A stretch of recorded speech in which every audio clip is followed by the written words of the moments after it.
Hello and welcome to Happy Friday, where this week we're talking about smartwatches. So we've compiled a list of the top 5 smartwatches out there at the moment. So first on our list is the Samsung Galaxy Watch. One of the great things about this watch is it has great battery life, so 4 days as opposed to some only last sort of 24 hours.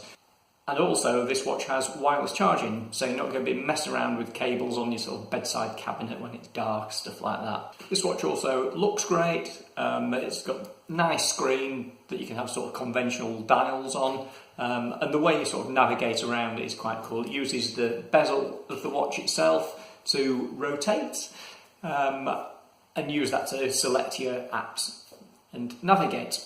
So price wise, this watch is £279. I'd recommend this watch if you're an Android user, because as we know, Android things tend to play well with other Android things. So if you've got a Samsung Galaxy phone, it's going to work really well with your watch. It's not saying the watch won't work with other things. It includes loads of cool stuff like the ability to pay, NFC, it's got all those kinds of things, Bluetooth, you can storage on there, but it plays well with other Android devices. So number 2 on our list is, of course, the Apple Watch. So the Series 3 was available, well, still is available, but it's just been superseded by the Series 4, which was announced last week. Last week's blog was all about that watch, so if you want the details, then have a nosy at that. But basically, a bit like I was saying about the Galaxy Watch, if all your other devices are Apple, then this is a great sort of companion.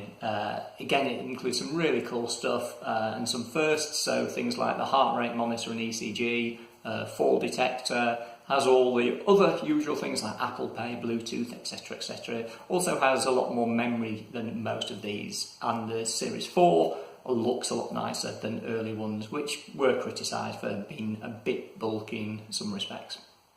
Price wise, then the Apple Watch starts at $279, but again, being Apple, obviously it goes upwards of that as well.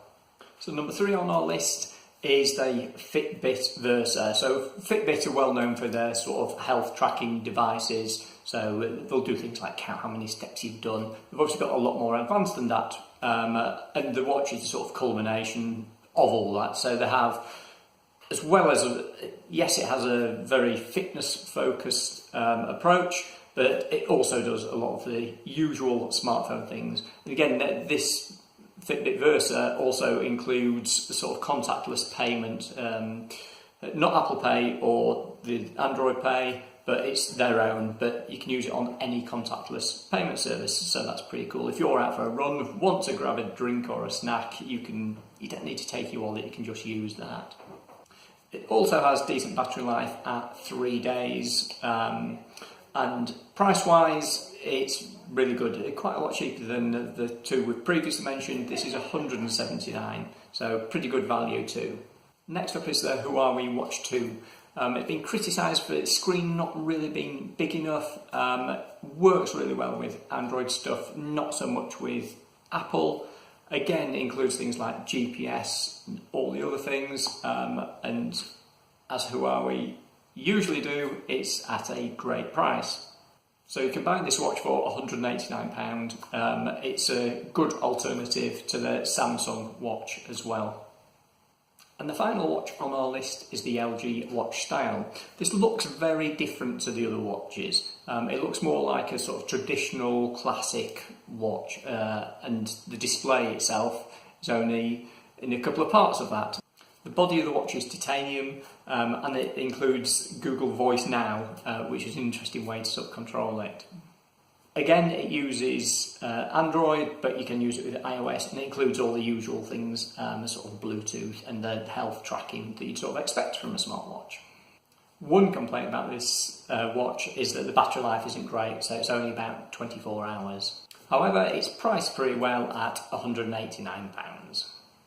So that's it for Happy Friday this week. Hope some of that was of use, and we've got links to all those products in the description. So that's it for this week, and see you next week.